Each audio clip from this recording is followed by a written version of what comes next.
Welcome to the Uptown Community Podcast, where we see what we can learn, who we can get to know, and if we can understand each other and our neighborhood a little bit more.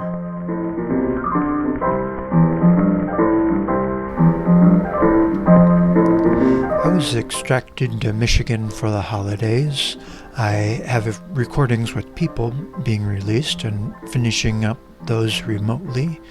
As the pandemic rages on, I want to introduce more collections of Reverend Dr. Preston Bradley.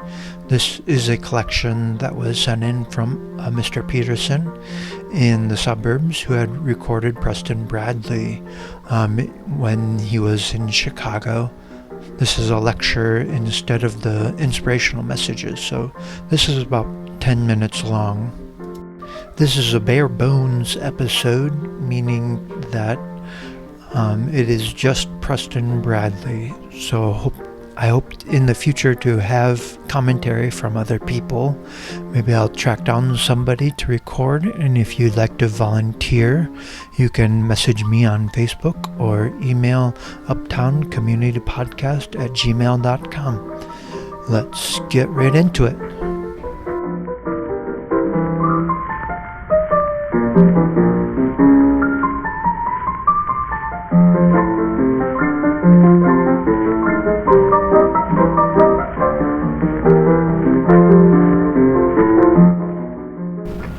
A long look at tomorrow. And the first reaction of that, I'm quite sure, in most of your minds is a question. Will there be a tomorrow? There's no particular use in trying to take a long look at tomorrow unless one is convinced that there will be a tomorrow. I happen to entertain the idea in my own thinking that there will be. I think there will be a tomorrow and a tomorrow and a tomorrow and a tomorrow. That mankind has staked its tents and is on its way. And that way is not to oblivion or to defeat or to failure. That way is to be an ever-increasing technique by which he is able to preserve the great values that have grown up about him in the agony of bloodletting, of sweat-making, and of tears. If I didn't believe that, I would never enter this pulpit again, for I have nothing to preach. If I believe that man is doomed and damned and caught in a little circle of repetition, and that he has no triumphant and evolving future of dignity, I have nothing to preach. I'm wasting my energy and I'm wasting your time. I have nothing to say if I accept such a philosophy. I am hearing two things every day as I travel about the world. I heard them all over in our recent travels. I hear them in the traveling that I'm doing while after my return home in these few days. I've heard them 50 times. People have told me in taxi cabs, the Pullman porters have told me, I have heard it as I have sat beside businessmen at table luncheons and conventions and banquets, as I have come in contact with people who are in this great task of meeting the challenge of the immediate, and they are telling me almost universally two things. The first is that man has always fought and always will. That there is a continuity to this vicious uselessness called war, and that man will never be able to overcome his basic inheriting tendency to settle his problems by brute force. That in the last analysis, reason will fail, and force will be the instrument seeking the decision. There are those who maintain that that is final.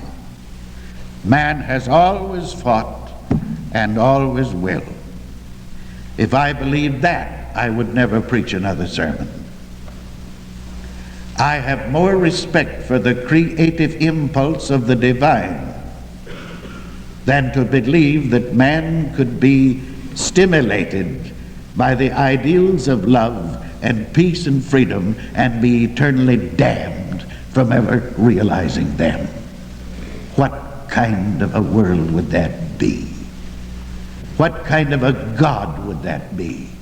I should not worship such a God that would give man the capacity to dream and the capacity to hope and the capacity to pray for peace and understanding, and then damn man into an incompetency of ever realizing that peace. If we haven't got the potential for it, what's the use of your prayers? What's the use of any effort ever being made to restore amity and comity in mankind? It's all futile. You're barking down a rain barrel. All your creeds and ceremonies and all your superficial theologies are of no consequence if man's hope damns him and that he's caught and trapped so that he must always fight to settle his problems. Is that the finality of this thing? If I believed that, I would never preach another sermon. I don't believe it. I believe in the potential of humanity, that as long as man can dream, there is the possibility of achieving the dream. I do not believe that he's damned in his dreams, that off somewhere up in the billowy bank of a cloud is a revengeful God smacking his lips and clapping his hands and saying, "Oh, little man, go on and dream. Talk about peace, hold world conferences, bankrupt your economy. Little man, go on and on and on and on, seeking peace. You'll never find it, little man. You haven't the capacity for peace."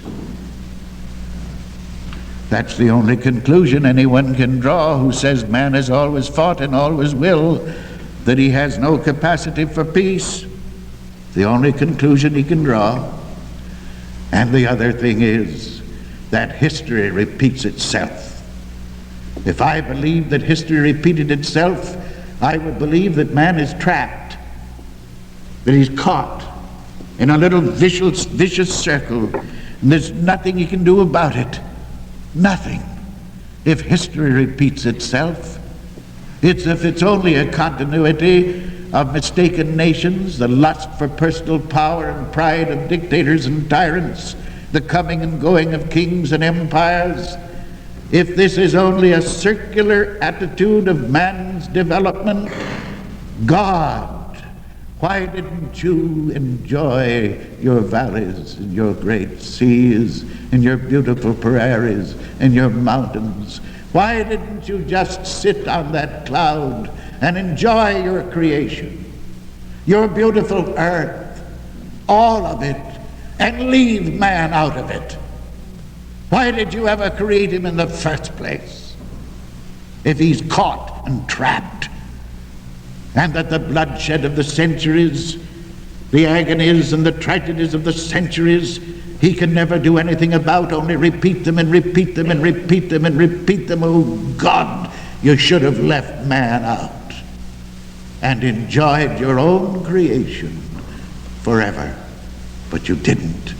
You created man, and you endowed him with intellect and with emotion and with passion and with love and with dreams and hopes. And in spite of all the materialistic, mechanistic emphasis of civilization, in spite of Durant with his civilization doomed, in spite of the pessimistic scientists and the limited philosophers, in spite of all that we're hearing these days, that an atom bomb is going to solve it, and that evil is stronger than good, and the devil is stronger than God, and we're trapped in a world where history repeats itself. I don't believe it, and I beg you not to believe it.